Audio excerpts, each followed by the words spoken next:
CFE au Québec, c'est un succès, on le sait.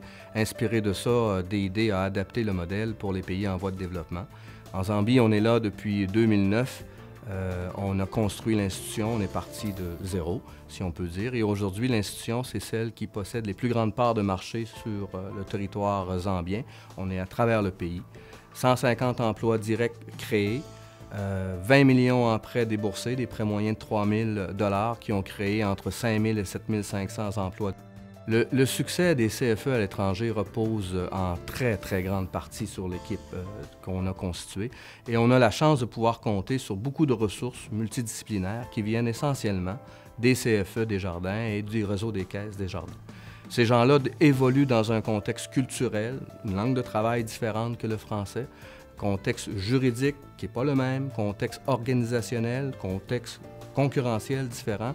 Et vraiment, ils ont su innover, faire preuve de créativité pour faire de ce modèle d'affaires-là DID un succès sur le territoire de la Zambie.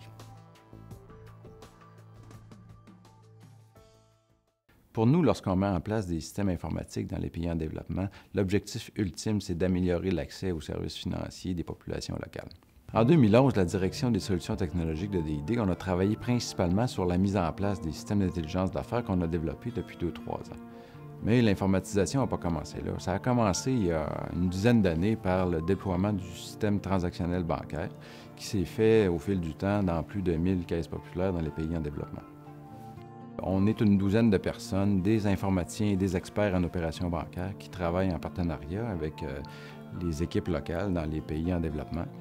L'innovation est au cœur de nos développements parce qu'on rencontre toutes sortes de contextes environnementaux différents, des besoins des caisses, les besoins des membres sont particuliers, donc ça nous pousse à être créatifs à tout moment dans chacune de nos interventions.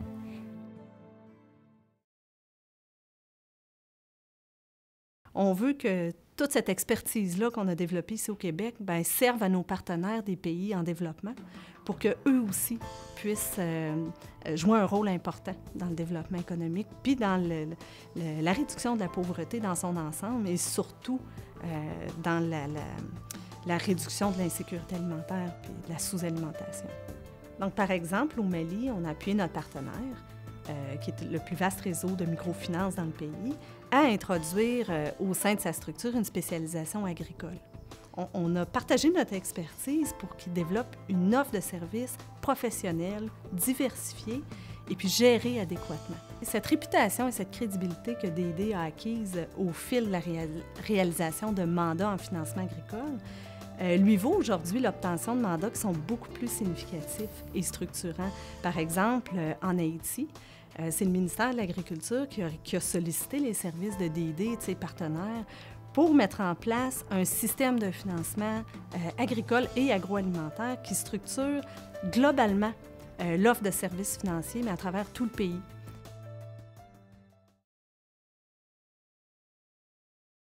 C'est au cours d'un stage au sein du mouvement que l'Institut coopératif paraguayen a découvert que Desjardins opérait un fonds de sécurité et un fonds d'assurance dépôt. Donc, de retour au Paraguay, ces gens-là ont convaincu à la fois leur gouvernement et la Banque interaméricaine de développement pour confier à Desjardins le soin d'implanter ces deux fonds-là dans leur système coopératif. Le gouvernement a accepté, puis en décembre 2010, on a reçu les termes de référence pour exécuter le mandat. En fait, moi, ça va faire 30 ans que je travaille pour le Mouvement Desjardins, dont 24 ans pour DID, et j'en suis à ma 122e mission. Donc, je suis très bien placé pour vous dire que les mandats que DID réalise là, sont très et de plus en plus complexes.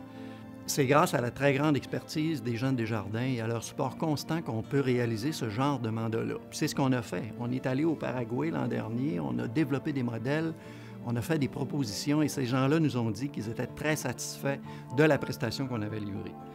On a donc là un exemple très concret de la force de la coopération, tant entre les collègues de Desjardins qu'entre les partenaires coopératifs à travers le monde.